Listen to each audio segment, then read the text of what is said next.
kediaman Brigjen Panjaitan. Perkenalkan, nama saya Niputu Lorenzo Trianti, angkatan 10. Saya berperan sebagai Syam, Ade Rima, dan Brigjen Sukadi. Perkenalkan, nama saya Putri Nafat Jayanti, absen 18. Di sini saya berperan sebagai Jenderal Nasution, Jenderal Haryono, Brigjen Sata, dan pembantu di kediaman Ahmad Yani. Perkenalkan, nama saya Dian Priscilla, absen 2. Peran saya sebagai Cakrawirawan. Perkenalkan, nama saya Niputu Gita Widya Suandari, absen 8. Di sini saya sebagai Ahmad Yani. Perkenalkan, nama saya Niputu Adi Vita, absen 7. Peran saya di sini sebagai Raja Pedut dan Biara Tindia. Perkenalkan, nama saya Putri Bintang Sundari, nomor absen 13. Saya sebagai istri Ahmad Nasution dan Jenderal Suprapto. Perkenalkan, nama saya Jabari Buddha, absen 31. Peran saya adalah Julian Bungkus, Maria, dan Brigjen Sudoyo. Perkenalkan, nama saya Putu Revalis Layana, nomor absen 22. Peran saya sebagai Aidit, Surono, dan pasukan Cakrawirawan. Perkenalkan, nama saya Kedari Sabta Agama, absen 13. Peran saya sebagai Sulaiman, Edi, dan pasukan Cakrawirawan. Perkenalkan, nama saya Putu Rajuman Dharma, nomor absen 20. Peran saya sebagai Kabit Pendidikan dan pasukan Cakrawirawan.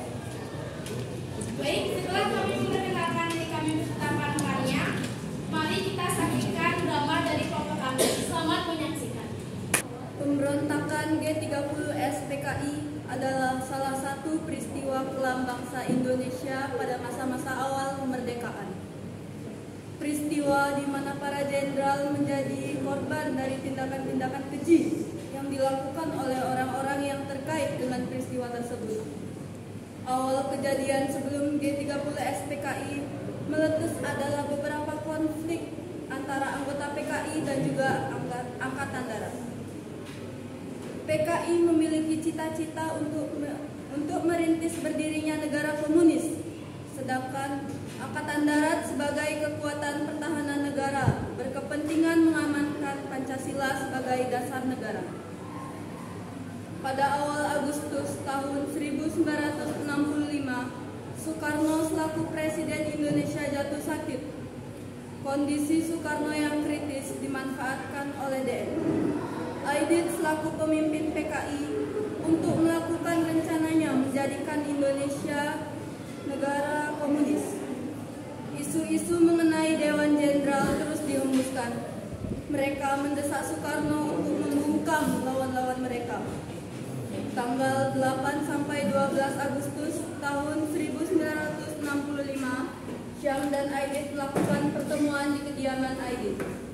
Kawan Syam, sekarang kita telah memasuki tahap yang menentukan. Kontak semua perwira yang berpikiran maju dan mendukung kita. Menyusun kekuatan. Lalu, kumpulkan semua anggota biro khusus baik di pusat maupun daerah. Saya yakin sekali segala sesuatu di muka bumi ini mendukung kita. Perwira-perwira yang saya didik mempunyai optimis yang sama. Pemuda-pemuda kita sedang bekerja keras di lubang buaya. Tapi saya ragu, apa benar ada Bung Karno semakin dekat seperti dikatakan oleh dokter? Lambat, jenderal itu pasti akan datang. Cepat atau lambat, jenderal-jenderal itu akan menghimpun kekuatan. Dan saya tidak ingin kalah cepat. Sekarang, hubungilah kawan-kawan. Siap. Rumah Syam.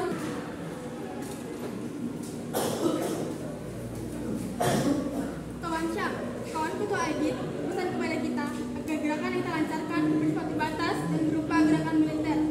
3 gerakan ini harus menguasai instalasi vital seperti NRI, Telkom, dan lain sebagainya. Kita sepakat mengajukan 3 nama perwira militer maju, yaitu Letnan Kolonel, Kolonel Latif, dan Major Suryono. Siapa? Laksanakan. Berdasarkan aksinya, penculikan 7 jenderal dimulai pada pukul 4 dini hari. Dan sasaran Jenderal Nasution dipimpin oleh Raja Pedut. Siap. Pasukan dengan sasaran Jenderal Ahmad Yani dipimpin oleh Letnan Lukijan. Siap. Dipimpin oleh Sulaiman. Siap. Untuk Jenderal Haryono dipimpin oleh Serjan Bungkus. Siap. Untuk sasaran Jenderal S. Parman dipimpin oleh Serjan Sata. Siap. Untuk sasaran Brigjen Panjaitan dipimpin oleh Serjan Sukarjo. Siap. Dan pasukan yang harus menculik Brigjen Sutoyo dipimpin oleh Surono. Siap.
datang menghampiri pembantu.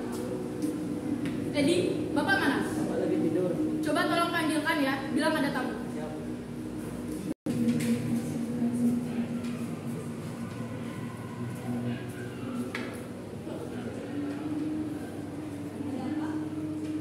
Tidak cuci muka atau berpakaian?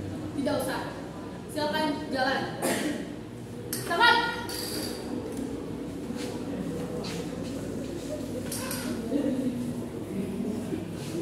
Ahmad Yani meninggalkan kediamannya.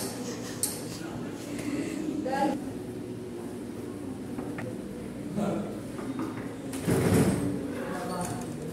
Bapak diminta untuk menghadap Presiden sekarang juga. Mana-mana begini, tidak ada begini. Maaf Jenderal, tidak ada penjelasan. Apa artinya semua ini? Kami hanya menurunkan perintah Tuhan. Perintah siapa? Atasan kami. Siapa dia? Silakan jalan. Apa tidak saya berpakaian dulu? Tidak usah, tangkap. Brigjen Sutoyo dibawa ke markas besar PKI di Lubang Buaya dalam keadaan hidup.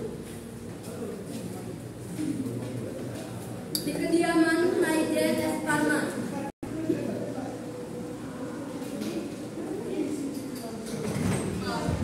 Maaf Pak, ada apa? Keadaan negara genting Pak. Situasi gawat. Pak Presiden meminta agar Bapak menghadap sekarang juga. Baik Pak, tunggu sebentar.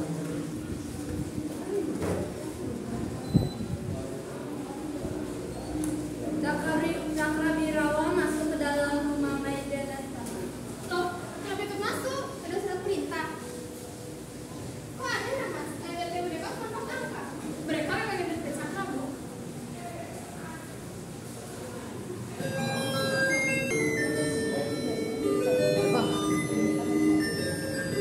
Loh, teleponnya diputus. Saatnya Pak. berganti Wah, kok telepon saya diputus?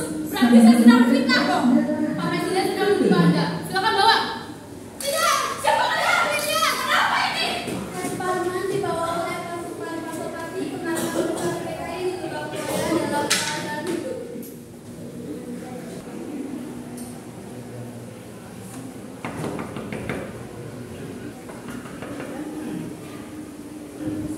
Permisi. Pak Presiden meminta Anda untuk menghadap sekarang juga. Dipanggil Presiden. Begitu berita yang kami terima Pak. Jam berapa ini? Hampir pagi Pak. Sampai pagi tidak salah dengar.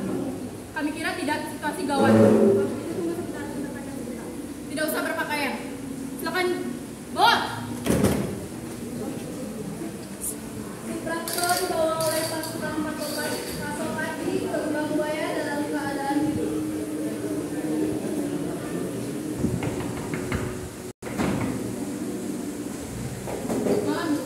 Malam Pak, ada apa? Bapak diminta untuk menghadap Presiden sekarang juga. Bapak sedang tidur. Tunggu sebentar ya. Baik. Pak, Bapak.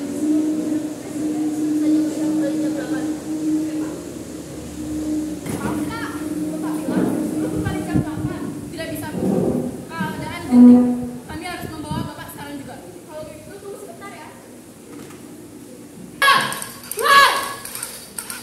Bakar kertas!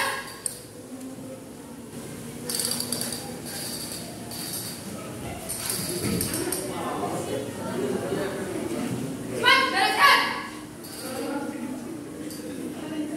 Aryono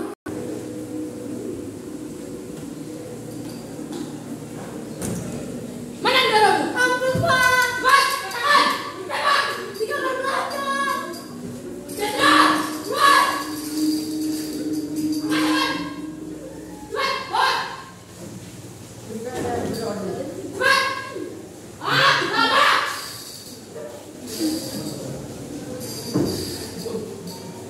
Jenderal Panjaitan dalam keadaan hidup dan 3 orang dalam keadaan mati. Mereka yang hidup disuruh menandatangani sebuah pernyataan mengenai Dewan Jenderal. Para jenderal yang masih hidup disiksa habis-habisan sambil ditanya Diaman Nasution dan dipaksa membuat surat pernyataan. Tetapi para jenderal tersebut tetap tutup mulut dan tidak mau melaksanakan perintah-perintah tersebut. Lalu pada akhirnya jenderal-jenderal tersebut tewas karena disiksa habis-habisan. Kemudian jasadnya pun dibuang ke sumur kecil di Lubang Buaya, Jakarta. Setelah disiksa